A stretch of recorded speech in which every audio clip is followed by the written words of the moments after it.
And we're live. And fortune favors the bold. That's going to be our lesson today. I hope you can join us. And we're going to have a few minutes introductory time while we wait on some people to get on the live chat.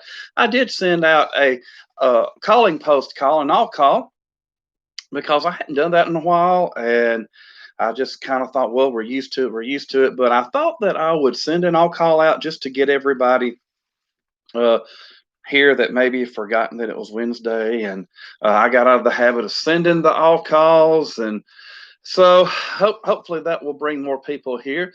We do have two, so if you're here and you can chat, go ahead and sign in, and I will go ahead with my traditional hello.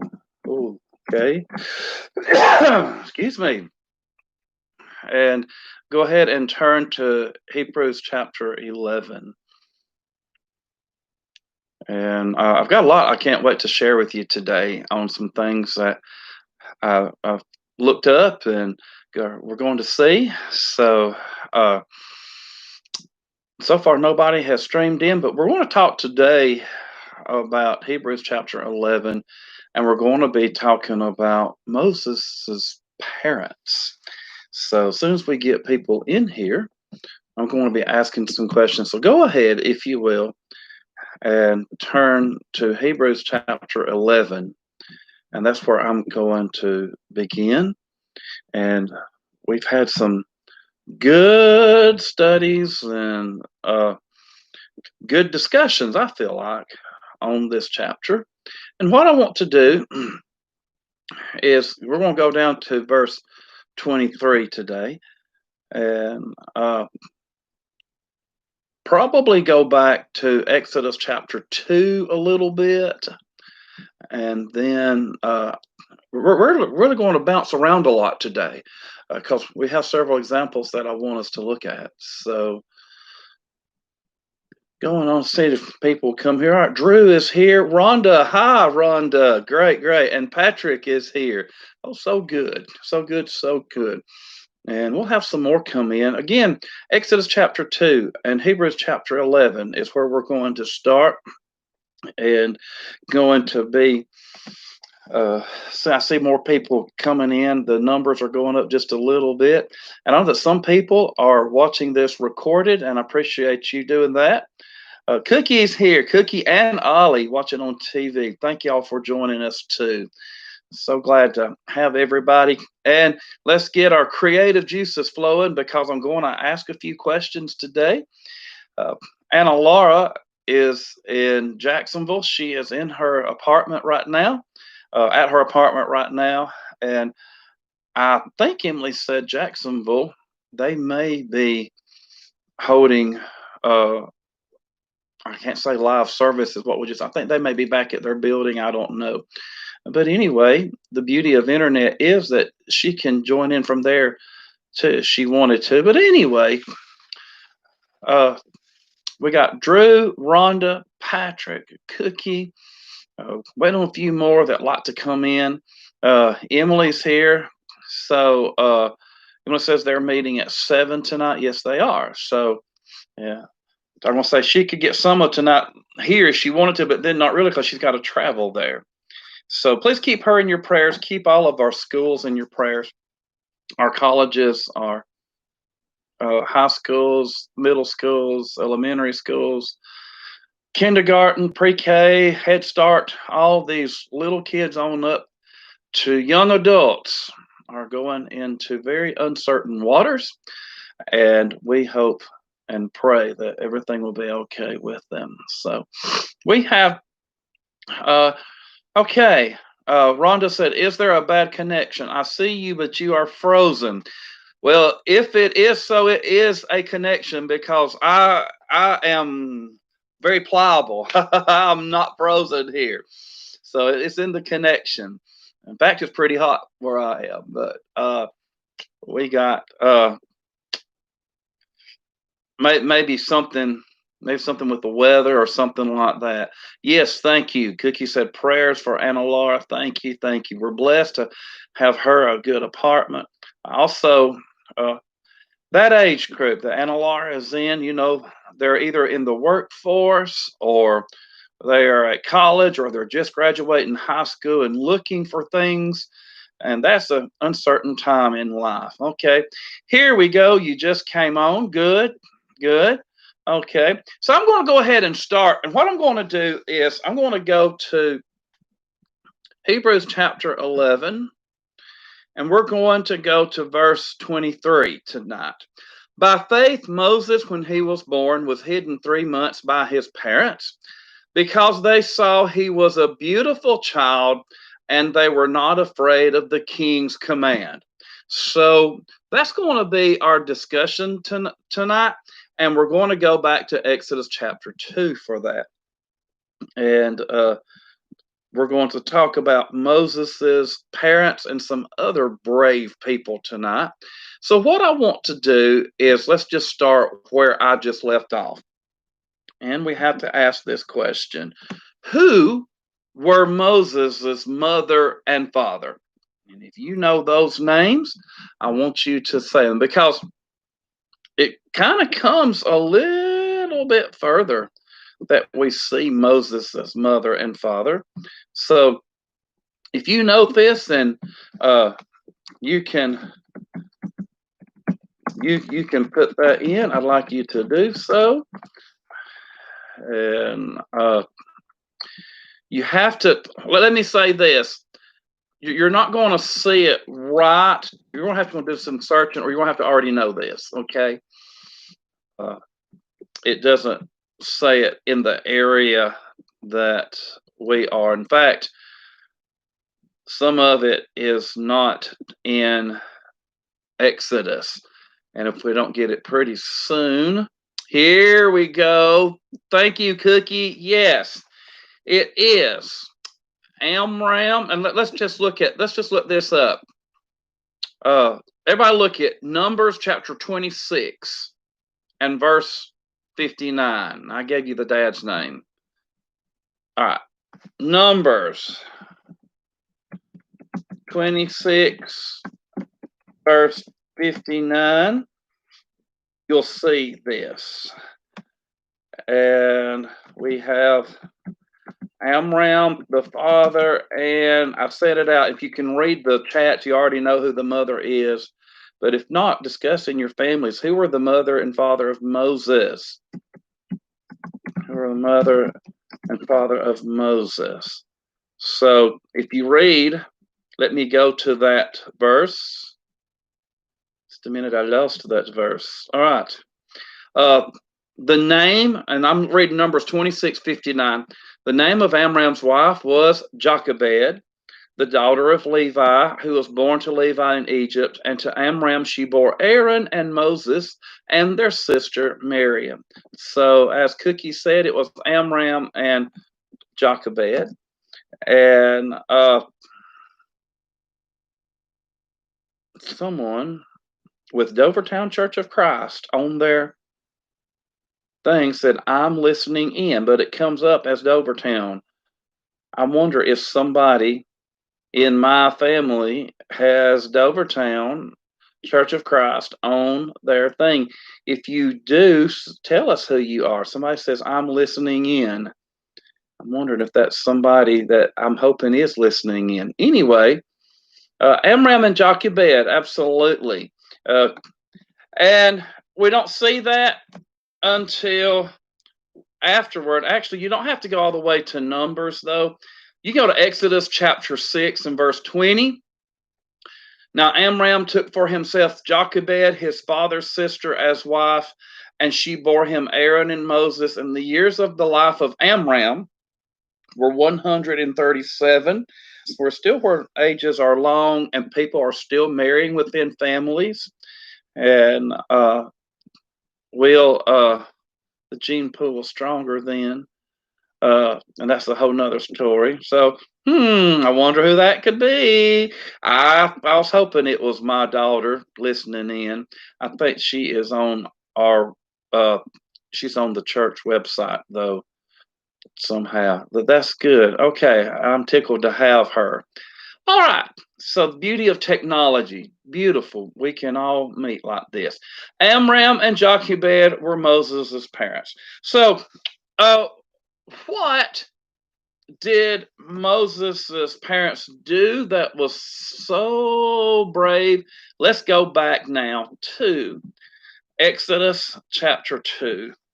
And we're going to read this. And let's go to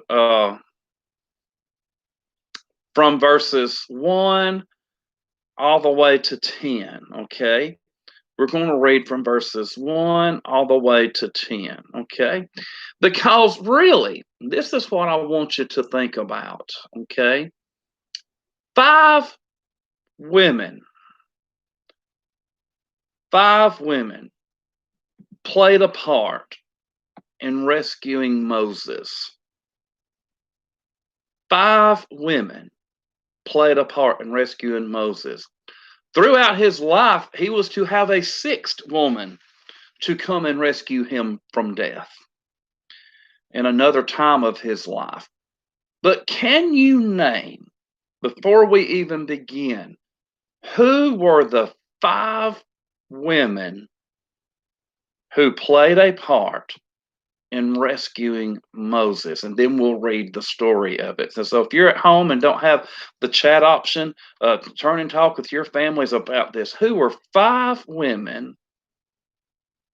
And if you want to just name one at a time, just put one name up here. Can we list the 5 women who played a part in rescuing Moses?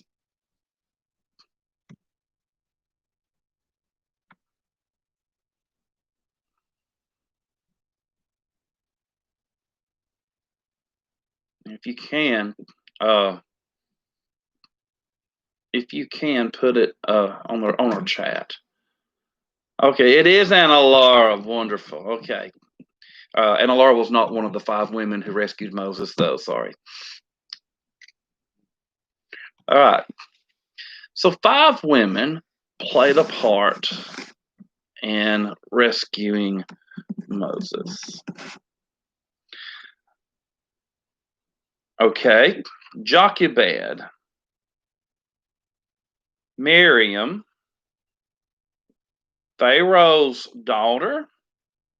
Okay, Pharaoh's wife, with a question mark, she is actually not mentioned. So we don't know that he had a wife. And while there is a possibility that, she told Pharaoh, look, we're going to keep this baby, she could have had a part in some of that. No. Okay. All right. Now, everybody, we got answers. The midwife. The midwife. Are you sure that you want that to be your complete answer on that? I want you to look at that. The midwife. The midwife. Is that, like, if we were playing that game show, is that your final answer? Would you want that to go? The midwife. And actually, we don't even have to say what they did. Ah, okay, midwives. And these midwives were named. These midwives were named. What were their names? But I think you have to go to Exodus 1 for that, okay? They have a name. And isn't it interesting that these midwives, now, how did the midwives save them? Before we get to Moses, how did the midwives save his life? And what are their names? I've bombarded you with 2 questions at once.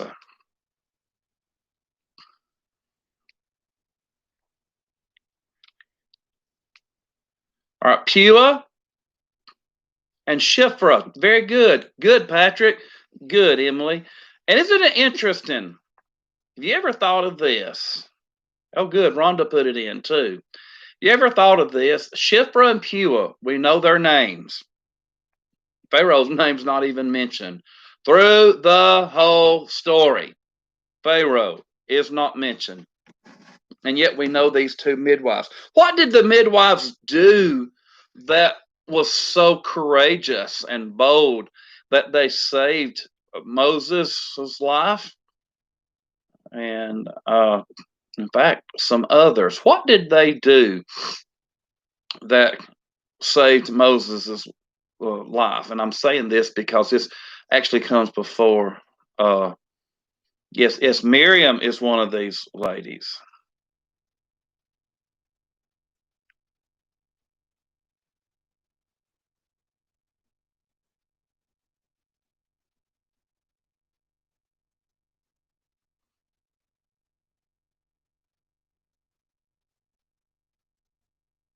Jockey. You mean Jochebed? What I'm asking is what did these midwives do? Well, I started to write midwives, but you said 5 people. Did I miscount? Well, I said there were 6 eventually, and I want to I want I want to get to another one on down in Moses's life. But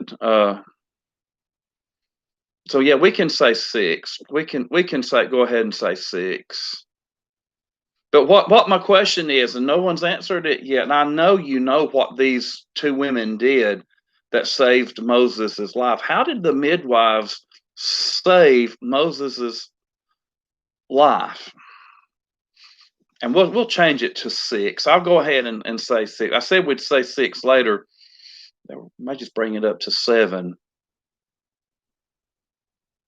They didn't kill him. Okay, they didn't kill him. Now, you may think, well, so what? Who wouldn't just go around not killing babies? Well, if you remember, Pharaoh said to these midwives, uh, they and Rhonda said they feared God and did not do what the king commanded. Pharaoh said, if the Hebrews have birth to a baby and it's a girl, let it live. If it's a boy, uh, they were to kill it. And they didn't do it. They feared God. They feared God over Pharaoh. We just don't think enough of what heroes Shiphrah and Puah are. And there are a lot of bold women who boldly did between the books of Exodus and Esther. You have a lot of bold women in the Bible. And so what they did, Emily just said this, they told Pharaoh that the Hebrew women gave birth quickly before they got there. They were not delicate like the Egyptian women, which really was kind of a burn, a cut down, but they said that they give birth quickly before here. So the king just said, well, let's just throw all the baby boys in the river. Just throw them in the river. There they drown or something would get them. He commanded us to throw them in the river. So these midwives, of course, would have come when Jochebed gave birth to Moses. Now, and I'm asked this quite a bit too. Why didn't all this happen with Aaron and even Miriam? Well, they're too old. When Aaron was born, Aaron just missed this cutoff. Really, he's too old to be in this age group of babies that were being murdered like this, and he got to live. So let's look at the other women. Let's go and look at the other women who were very brave and who helped to save Moses' life. So a lot of courage is what I want to say. Go. All right, so we got Shiphrah and Puah. Again, they defied Pharaoh, defied his authority. They disobeyed his command, very wicked command, edict to kill the newborn Hebrew boys. And really, you look at what they jeopardized their own safety. They did this together. Thankfully, they had each other to do this with, and protected Moses and other baby boys. They feared God more than they feared Pharaoh, and God blessed them because of their righteous actions. And you can read this in Exodus 1, verses 15 through 21, and in that area. Okay, so then we have, of course, Jochebed. Jochebed was one of the women who, as Patrick said and others said, Moses' mother. Now, after the midwives had gone, she had to hide this son. She hid him for 3 months first. And let's just go now uh, to Exodus chapter 2 and see what his mother did. And then we're going to go to Pharaoh's daughter. And someone mentioned the handmaiden. The reason I said let's make it up to 6, sometimes we don't count her in this story because she's just a very minor character. But we're going to go ahead. We're going to count her. We're going to raise that number up. So let's read this. Let's go to Exodus chapter 2, and I'm going to read here the first 10 verses. And a man of the house of Levi went and took as wife a daughter of Levi. So the woman conceived and bore a son. And when she saw that he was a beautiful child, she hid him 3 months. But when she could no longer hide him, she took an ark of bulrushes for him, daubed it with the asphalt and pitch, put the child in, and daubed it with asphalt and pitch, put the child in it, and laid it in the reeds by the river bank. And his sister stood afar off to know what would be done to him. Then the daughter of Pharaoh came down to bathe at the river, and her maidens walked along the riverside. And when she saw the ark among the reeds, she sent her maid to get it. And when she opened it, she saw the child, and behold, the baby wept. So she had compassion on him and said, This is one of the Hebrews' children. Then his sister said to Pharaoh's daughter, Shall I go and call a nurse for you from the Hebrew women, that she may nurse the child for you? And Pharaoh's daughter said to her, Go. So the maiden went and called the child's mother. Then Pharaoh's daughter said to her, Take this child away and nurse him for me, and I will give you your wages. So the woman took the child and nursed him. And the child grew, and she brought him to Pharaoh's daughter, and she became her son. So she called his name Moses, saying, Because I drew him out of the water. So uh, let's look at this story, look at these characters, look at these women, especially. Now, the father would, of course, had a part to do with it, but Jochebed really put her whole family into danger by not doing what Pharaoh had said. What he could have done had he found out was kill them all, or make them all work harder, or do just some, knowing him, no telling what kind of cruel punishment. And so Jochebed really put them all at risk when she did this. But we see that Moses was a beautiful child. And even Josephus in his histories right, and we have to look at his as historical things that were passed down through the years, maybe written in other places, but not inspired. He lists things that Moses did as an adult, some of his military campaigns and all. That won't be for this lesson, but looking at what Moses looked like, he was a beautiful child. And Josephus said that as a small child and as a little boy and growing up to be a youth, that people would talk of his, and we say this the way the ancients said it, of his beauty, and one that people would look at and be enthralled by how nice looking a person he was. You know, that was some of Joseph's problem too. Of course, here we have Moses from this family, descended from Jacob, and Jacob, of course, descended from Isaac and Rebekah, Abraham and Sarah. All of these women we're told, They were beautiful. Leah, we're told, though, had delicate eyes, but Rachel was beautiful. We have a beautiful family here.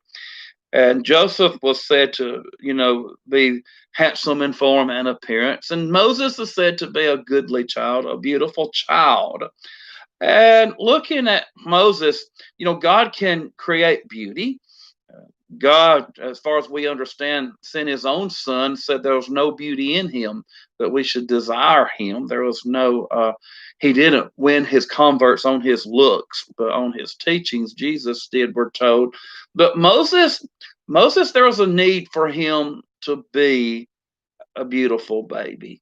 The song must have been a beautiful baby. He was so beautiful that when Pharaoh's daughter sees him, she wants him as her own son. And so God knew how to get to the Pharaoh's daughter. This was an area where we have Egypt, no doubt. Looks were important. Even Jesus said later, if you want to see fine clothing, go to the king's houses. This is where the best fashion, the best looking people would be. And she would only want the best looking to be with her, naturally. And she sees this beautiful baby. Now, going from Jochebed, looking at what she did, or let me not go from Jochebed, I want you to look at how she did this. She made an ark. Yes, that's the same word as Noah's Ark. And yes, that's the same kind of pitch that Noah's Ark was made leak proof by. And look at where we have a picture, and I don't know if it's from movies, from Sunday school pictures, or what. We have this picture of her setting this ark out, and it's just floating down the middle of the Nile River. That's not what she did. It says that she laid it in the reeds by the river's bank. She used wisdom here. She didn't just turn him loose where a barge could roll him over, or something like that. She puts him in a safe place. She uses wisdom. But in the reeds, that the bulrushes, the plants that grow in the water and on the shore, she puts him there. And not only that, she has Miriam to go watch him. And here's the wisdom of this. She didn't just say, well, I'm just going to turn him loose. We sometimes like to say, let go and let God. This was not a time to let go and let God. This was a time to watch and monitor. This was a time to watch and pray. This was a time to be ready. This was a time for wisdom, and a time for work, and a time to look at things very carefully and to tend to what we have. And so Moses is in this basket, and there's a cover on this basket. And there again, there's a protection the mother gave. He didn't die from sun exposure either. She put a cover over him. Very, very well done. Very thought out to sit and make this basket, and to go through all of this. Very, very much work went into this whole plan. And Miriam is watching this basket by the reeds, by the river. And of course, she would have to be ready if, and the Nile River has even crocodiles or something. She would have to be ready if she saw one, to get in there and get it out, or a snake or anything. So Miriam, she's been standing on the banks of the Nile River. She's watching over her baby brother in the basket. She's making sure he was safe. And I want you to look, when Pharaoh's daughter comes, it's Miriam who really shows the courage to step up to an Egyptian princess. Now, the Bible never calls Pharaoh's daughter a princess. We do, because that's usually what you call the daughter of a king. And you will see that you will see that Pharaoh was like a king, and in fact, he's even called that. There rose a new king over Egypt who did not know Joseph. Exodus chapter 1, verse 8, and down verse 15, the king of Egypt spoke to the Hebrew midwives. And so I don't say that it's the wrong thing to call Pharaoh's daughter a princess. It is something that we need to know, that he, uh, when Moses wrote this story of his own life, the words used was Pharaoh's daughter. And so, anyway, when we see her come to this princess of the highest in the land, and she is a slave, Miriam had to be brave too. Miriam had to be bold. Audacious is a good 99-cent word for it. Uh, and come to Pharaoh's daughter and to speak to her without being spoken to. Now, Pharaoh's daughter would have been considered by the people the daughter of a god, because they considered Pharaoh to be a god. And she bravely comes to this high ranking citizen and persuades her to have the baby nursed by his own mother. Really just said, would you like me to get a nurse? Very, very, very good timing by Miriam. What a good thing to go up and, hey, by the way, you're going to need a nurse for her, And we have to wonder if this princess, in her mind, or just kind of smirks, says, yeah, go ahead. You can. Like as if she didn't know. I've even heard preachers say that. I'm not going to say that. I don't know what she was thinking. But you do have to wonder, could she see the plot? Was this woman intelligent enough to see what was going on, because it's a Hebrew baby, and all of a sudden this Hebrew slave girl pops out and all of a sudden finds this woman very quickly who's ready to nurse, etc., etc. And it could be that the Pharaoh's daughter saw right through it. We don't know. But him to be in Pharaoh's house, because Miriam had this idea, hey, you want me to go get a nurse? We have to credit Miriam a lot with where Moses ended up.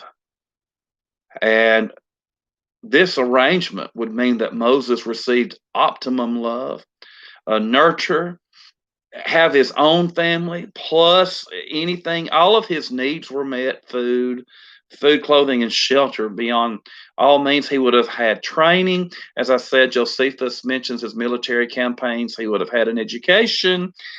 Yet we know, he chose to suffer with God's people. But while he's growing up, he has the best life available, I would say, in the world. I don't know of a civilization. I don't think we know of any civilizations as advanced as Egypt was at this time.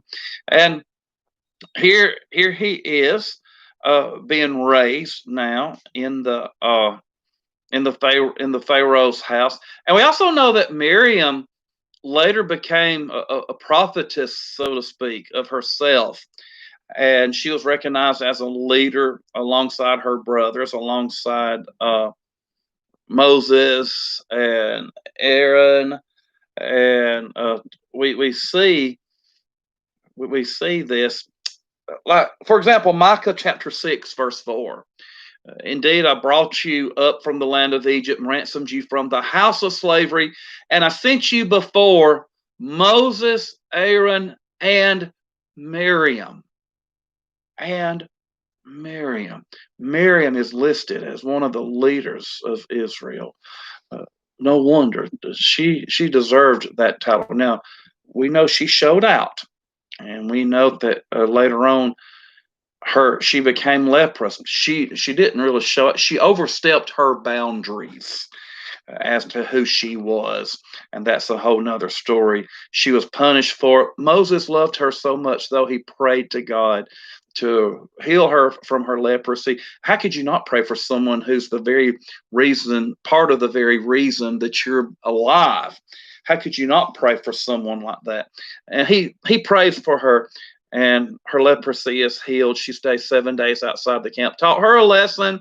We don't need to overstep our bounds, and she did. But the bravery, which again goes with the brave personality, doesn't it? You have to sometimes put a rein on it, put a bridle on it. Let's go to the Pharaoh's daughter now. I said the women who saved Moses's life. Pharaoh's daughter found the baby in the Nile. She felt sorry for him. And even though she realized he was a Hebrew, she rescued him, offered protection, later adopted him. And we can assume that she would have encountered considerable difficulties in persuading other members of the Egyptian royal family to accept this child, this Hebrew child, as her adopted son.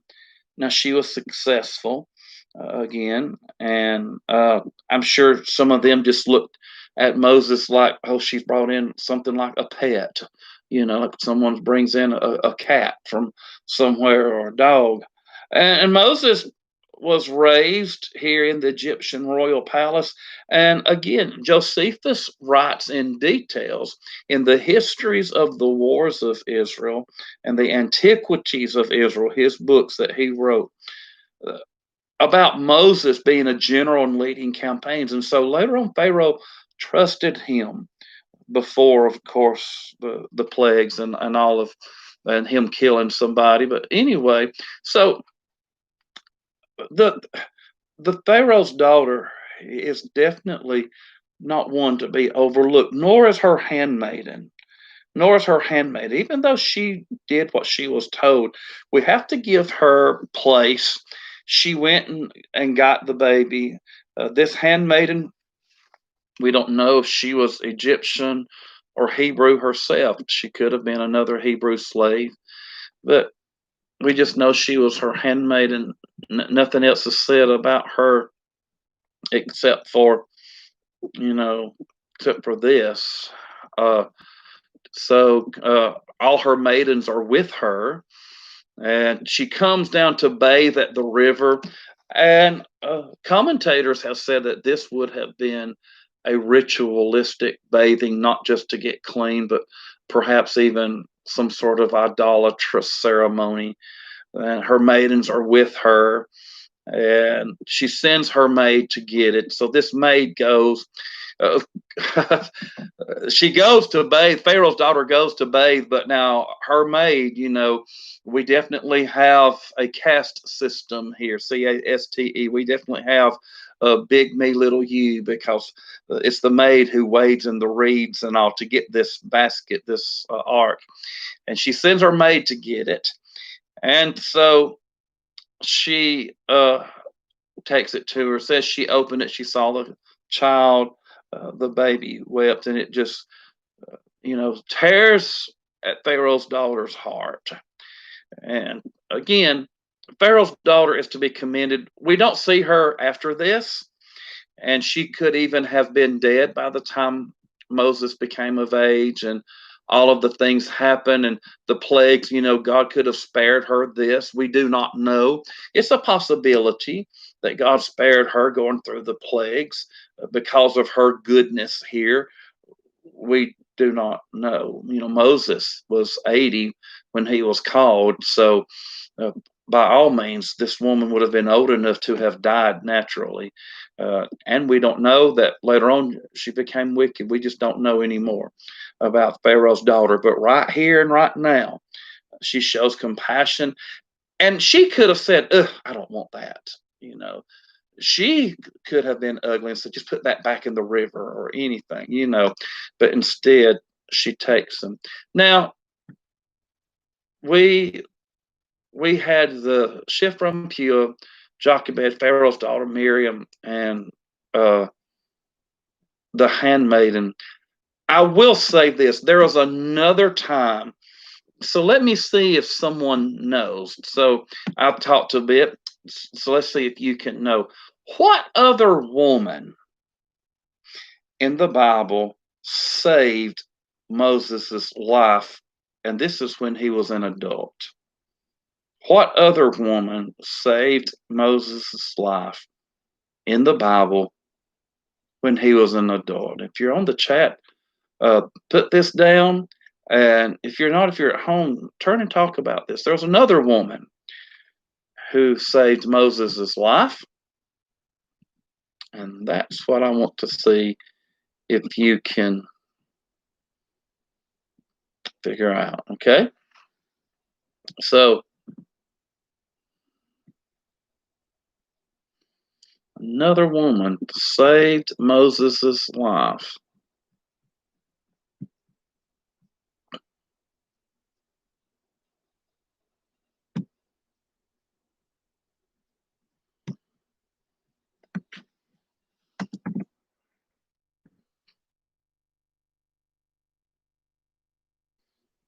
Okay, see anybody? Well, maybe I need to give you a verse to look up because this might or might not. It might or might not. Uh, it might or might not be right on the tip of your uh tongue there. So everybody go. Let's go to Exodus, not far from where we are. Exodus chapter 4, and let's look at verse 24 to 26. Yes. Exodus chapter 4, and Emily's already got it. Exodus chapter 4, verses 24 through 26. And you'll see another woman who saved Moses' life. And this, as names are coming in now, Cookie's got it, Emily's got it, Zipporah. Now, Zipporah was Moses' wife, and she,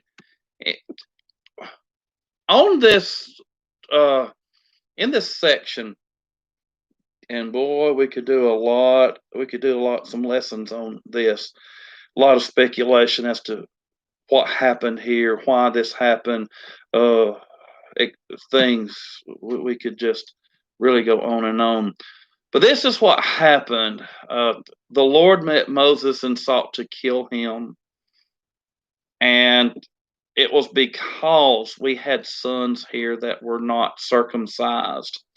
And Zipporah, and this is the only case I can think of in the Bible where a woman circumcised uh, a man that it mentions, and I could be wrong on that, but I cannot think of another time where a woman. Zipporah uh, took a sharp stone, cut off the foreskin of her son, cast it at Moses' feet. In verse 26, so he let him go. She said, you're a husband of blood because of this circumcision. But she saved his life. And the Lord met him. Some have said that could be an angel meeting him, like the angel met Balaam. I've read several views on this. We've found that somehow the Lord, either through, excuse me, I'm tripping over my words, the Lord either through representation or himself, I do not know. He met him, he sought to kill him, and Zipporah saved his life. And so another woman comes to Moses' aid and rescue. This mystifying passage of scripture.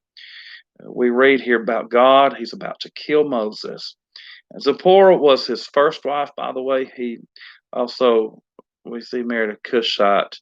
But anyway, astutely here, she just sees that this, we've got to take care of this, and here's what to do.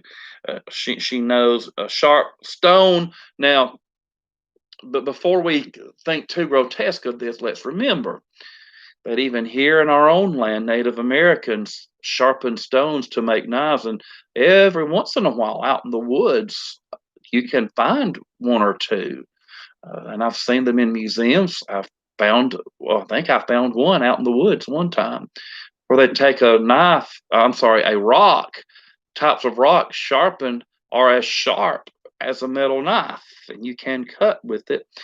And so we're living in an ancient time in Exodus, and very, you know, very common, I guess I could say, not unheard of to have a stone that's sharp to be a knife for sure. So anyway, saved him from death.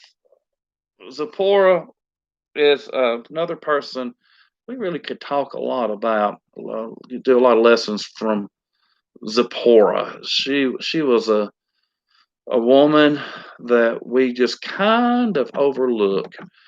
But Miriam, the Pharaoh's daughter, handmaiden, Shiphrah, Phua, and Jochebed definitely saved Moses up until now. Zipporah kept it going. And you look at this, Moses faced death several times, but we have these women. I said six, naming the handmaiden. Let's just go ahead and say seven women who saved Moses' life. It's really interesting to look at things like that and think of who did what in the Bible. And what's the outcome of it? Well, Hebrews chapter 11. We see Moses' parents. Now, I'm not going to overlook the fact that Moses had a father in play with this. How did Moses' mother get the asphalt? How did she get the things? The father could have helped get the materials. I don't know. I know that the chapter 11 of Hebrews says that he was hidden 3 months by his parents, plural. So Amram played a role in hiding Moses before they even put him out on the water. So his father too, saw he was a beautiful child, and they both were not afraid of the king's command. And because they did that, just look. Now, God works things out. And you look at what Jochebed and Amram received because they did not go by the king's wicked commands. Let's look at this. They got their son back. They didn't have to worry about him. She got to raise her son. Jochebed got to raise Moses. She got to raise Moses without any fear. She didn't have to hide him anymore. She got to, on the fourth thing, she got to raise Moses in the royal palace of all the places, not in the slave buildings where they lived, slave houses area. I don't know how they had it set up. She got to raise him in the royal palace, and she got paid for it. She got paid for it. There was a salary that came with this. She not only got to raise her son, not have to hide her son, not have to worry about her son, she gets more money too. They're on the brink of their whole family going into extinction. She pulls this family through. She and he pulls this family through. And as Exodus 2, verse 9, the Pharaoh's daughter says, I will give you your wages. And she got to nurse him. Can you imagine the size of relief? Can you imagine? Don't you imagine there were many tears shed from Jochebed? Don't you imagine how just rejoicing and jumping around and happy she was? Miriam, we have the dance of Miriam and the song of Miriam, where after they were released from the Egyptians, and how they sang and danced and were just so happy. Well, I wonder about Jochebed. We're not told her reaction. We're told what happened. You can definitely imagine her reaction. And because she had faith in God, and that faith brought about by her obedience, her works, her bravery, that she stayed in the royal palace with her son. No telling, her life changed too. She now, whatever her job was as a slave was over, because this is Pharaoh's daughter we're talking about here. Whatever she had to do was X'd out from then on. And that could even somehow spill over into the rest of their family. Aaron and Miriam and Amram, could have had it somewhat easier because everyone would know, no, listen, that's Moses' sister. Listen, that's Moses' brother. Listen, that's Moses' father. You know, don't mistreat him or you'll have Pharaoh's daughter after you. Look at the blessings that they received from this. And so I thought it would be, yes, Jochebed. Jochebed was smart. Yes, yes, Jochebed was so smart. I'm quoting Cookie put this up here. Uh, and the bravery, this gives us hope.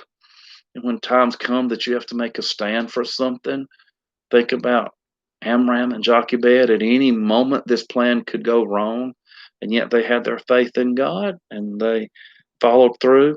I encourage you to do the same. To keep your faith in God. Be brave. This list in Hebrews 11, all of these were brave people at some time that they had to, then the need for bravery wasn't over because in Hebrews 11:24 we have Moses refusing to be called the son of Pharaoh's daughter. Here, another need has arisen, and we're going to go over that in next week's lesson. So I appreciate you joining us this evening. I do notice the days are starting to get shorter, and as God promised, that as long as the earth time remains, as long as the earth remains, seed time and harvest, day and night, summer and winter shall not cease. And we will go from the hot summer days eventually into the cool days of autumn. The days are getting a little shorter. I'm noticing that minutes by minutes they are. God is still in control today. So keep the faith, be brave when needs to be, and know that God will be with you if you stand for what is right. Thank you for joining us and for listening. Go ahead and say thank you. I know some of you will be listening to this, Lord willing, tomorrow. And I appreciate these people who come up and listen to it later. And it's just so good to be with you. And we will meet on Google Meet tomorrow with the young people at 7 o'clock. We will meet on Google Meet and we'll be studying some more of First Thessalonians. And we will meet. We will meet Sunday at 11 o'clock at the building, and then Sunday afternoon at 2 o'clock back here on the live stream for YouTube. Thank you for joining us. May everyone have a great rest of the week, and may God bless you.